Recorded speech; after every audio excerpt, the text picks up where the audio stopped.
of cake. It is now time for Hip Kouture, and as promised, we have Abisai Ileka in studio, a fashion designer and a fashion critic of note. We are catching up with him to find out what he has been up to. So good afternoon to you, Abisai, and thank you so much for joining us here at 99 FM. Good afternoon. Thank you for inviting me. It's a pleasure. Your first time actually being on 99 FM, if I'm not mistaken. Yeah, it's my first time. So I'm actually the first person to interview him. So that's pretty exciting. Let's start off, Abisai, with what you have been up to on the fashion scene. What's been happening with you? What is happening? Okay, there's not much, but lately I've been working on client orders. Especially clients from last year, because we had the whole COVID pandemic, so everything was delayed. So basically, we're like doing projects from last year and just tackling those right now. Okay, how would you say the fashion industry has changed or evolved since you first started out? Because I mean, the fashion industry has been evolving, especially here in the country. So how would you say it has changed over the years since you started? How has it changed? When I came on the scene, the industry was quite quiet. So it took, because I remember right about 2013, 2012, when MTC introduced the big fashion show where they invited all the designers all over Africa. It kind of opened, how could I say, not really a portal, but it kind of opened doors. It opened doors for the industry, especially for young designers like Nicola Conradi, Shakira, McBride, Cynthia Shiming. I call them the veterans of the industry. They opened the doors for us young designers, and we looked up to them, and then that's where we found our inspiration. And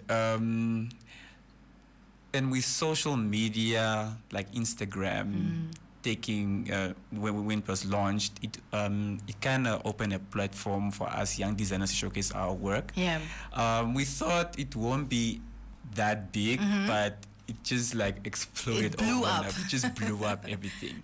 And with that, I can say it came with its pros and cons.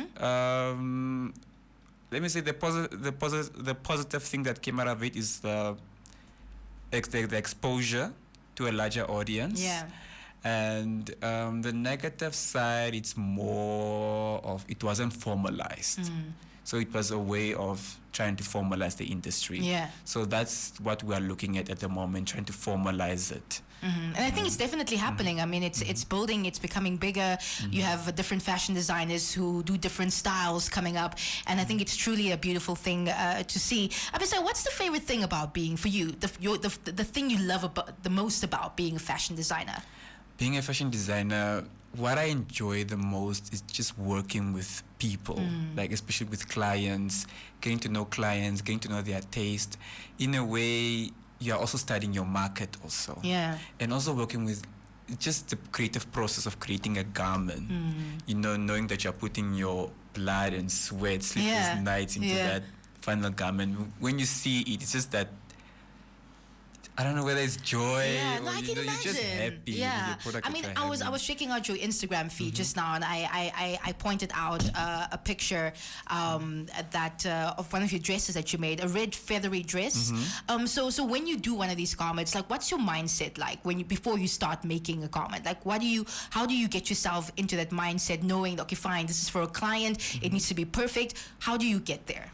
Usually what I usually do first, I study the client's character.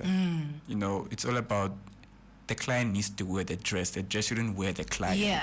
So I put myself in the client's shoes, and I'll be like, okay, this is what you will want, this is what you will like. That's usually I put my mindset, into the client's shoes.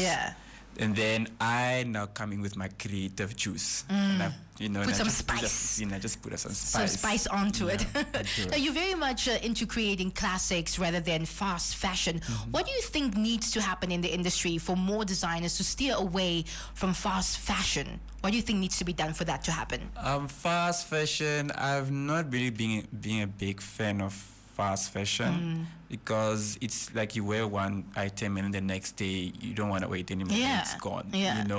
Like in fashion, I'm more interested on the couture side of things, the craftsmanship, the hours that goes into the garment. And I think it's far more sustainable than fast fashion itself, because it's a garment that you can pass on, to anyone. Longevity, and it has that classic touch. So it's not a trend of the moment. It's something that is long lasting. So how do you think designers can steer away from creating fast fashion and creating more, like you said, fashion or pieces that can still stay relevant 5-10 years from now? I mean, passing it on to your daughter. If you buy a $5,000 dress, for example, if you have something like that made, like you said, you can take that, you can keep it, and for the next 2, 3, 5 years, you can give it to your sister, to your friend as a gift even, gift that to somebody else because it has so much value. Also, what advice would you share with a fashion student who is still undecided on what direction to take up once they graduate? What advice do you have for that person? My advice is to really do in-depth research into the industry, how the industry thinks and how the industry is evolving. And read your Vogue magazines, read your New York Times magazines. I think they give a great in-depth, and also see what other fashion schools outside the country are doing. I think because they are far ahead in our fashion educational system. And also don't rush into it. Just try and see where you fall into the industry, because the industry, it's saturated, but it's not that saturated. Because I've noticed, we find designers who are kind of doing the similar stuff. So you need to find your market. Find your market. Find your niche and where you actually fit in. True. True. Abisai, before we let you go, if I would like to, contact you to make something for me, how do I get a hold of you? You can get a hold of me on Instagram, just Abisai Ileka. And on my email, abisaiileka@gmail.com. Is that simple? That easy. I'm on all social media platforms, Twitter, the same name. I don't have different things. AKA, also known as. It's just simply Abisai Ileka. Awesome. Abisai, thank you so much for making time to come chat with us, and looking forward to some of the pieces. Are you planning on showcasing at the Windhoek Fashion Week? I'm thinking about it, but it's in the process. I might even do something off-site. So your own collection, your own show. My own show. I like that. So it's in the works. So I'm working on a few ideas. So hopefully by the end of the year, I'll drop something. Awesome. Looking forward to that. Thank you so much again for joining us on 99. Thank you. That is our Hip Kouture for today here in your inspiration station. We head back to the music. Sean Paul, Temperature on 99.